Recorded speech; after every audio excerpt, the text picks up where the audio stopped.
Assalamualaikum warahmatullahi wabarakatuh. Alhamdulillah wa syukurillah wassalatu wassalamu ala rasulillah wa ala alihi wa ashabihi wa man walah, amma ba'du. Para warga muslim muslimat dan khusus umumnya seluruh warga Indonesia, khususnya Jawa Tengah, saya sebagai salah satu Waidim di Jamiah Nahdlatul Ulama Jawa Tengah atau PWNU mengajak kepada para santri semuanya, kepada bangsa Indonesia ini semuanya, untuk bersyukur kepada Allah bahwa kita memiliki hari santri yang dirayakan secara nasional. Hari santri tidak hanya milik pondok-pondok pesantren dalam arti khusus, tapi hari santri saat sekarang ini sudah dimiliki oleh seluruh kalangan bangsa Indonesia ini. Ini sebagai pengakuan bahwa santri memiliki peran penting di dalam gerakan kemerdekaan, mengisi kemerdekaan ini dalam membangun bangsa ini secara bersama-sama dengan eksponen lain. Namun kita harus ketahui bahwa mula daripada santri itu adalah tafaqquh fiddin, memahami agama. Tentunya memahami agama ini bukan berarti harus jelimet, harus semuanya sepadan dengan para kiai-kiai alim, ya tidak. Tafaqquh fiddin, memahami agama ini tentunya menurut kebutuhan masing-masing orang. Kalau kebutuhannya dia sebagai guru madrasah, ya tentunya harus sampai tingkatan sekian. Kalau mereka sebagai tokoh masyarakat, ya tentunya harus lebih daripada yang lain. Ya, tafaqquh fiddin ini jangan diartikan seumpamanya harus bisa membaca kitab dengan jelimet, memahami dengan jelimet, tapi sesuai dengan kebutuhannya. Siapa yang tafaqquh fiddin melalui sanad yang sahih, itulah santri, saya kira. Meskipun dia tidak berada di dalam pondok pesantren, meskipun dia tidak sebagai alumni pondok pesantren, tapi kalau dia mau belajar agama menurut kebutuhan, sebagai pedagang maka kebutuhannya harus mengetahui tentang perdagangan, hukum-hukum perdagangan.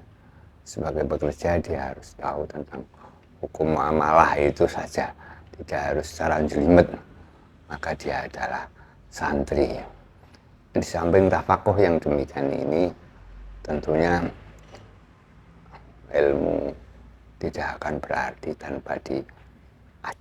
tanpa diamalkan, kemudian diajarkan. Diamalkan dulu, kemudian baru diajarkan.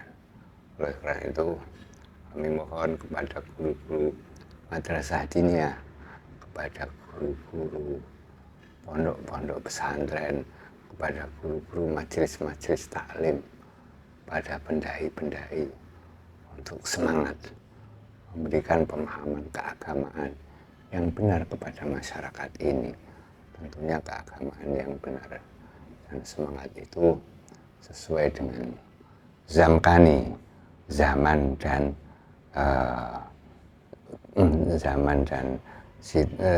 situasi dan tempat di mana dia menyebarkan agama tersebut. Kemudian yang selanjutnya, dengan hari santri ini dan sebagai pengakuan negara terhadap peran santri ini, maka pesantren jangan jadi beban negara, pesantren jangan jadi beban pemerintah, tapi pesantren harus berusaha untuk mandiri. Mandiri, ya dalam arti mandiri itu tidak menupangkan eksistensinya kepada pihak lain maupun kepada pihak pemerintah. Tapi mandiri, eksistensinya itu bisa ditanggung dirinya sendiri, ya meskipun ada hak-hak dan kewajiban atau ya bantuan yang ada dari pihak lain yang halal dan tidak mengikat, itu sudah hal yang wajar sekali, terutama dari pemerintah. Demikian pula para santri dan alumni setelah keluar dari pondok pesantren ini, yang dari pesantren tentunya, jangan santri yang dari pesantren, seharusnya mandiri dan bisa menyumbangkan pikiran, tenaga, dan jasanya ini kepada kesejahteraan, kebaikan, dan ketentraman bangsa ini. Saya kira itu sangat penting sekali. Mari kita bersama-sama mendasarkan seluruh kegiatan kita dengan nilai-nilai moral, akhlak, dan tentunya agama, terutama agama Islam yang dianut oleh para santri-santri itu. Terima kasih. Semoga sukses pesantren, santri, dan masyarakat santri. Wallahul muwaffiq lil aqwamit thoriq. Assalamualaikum warahmatullahi wabarakatuh.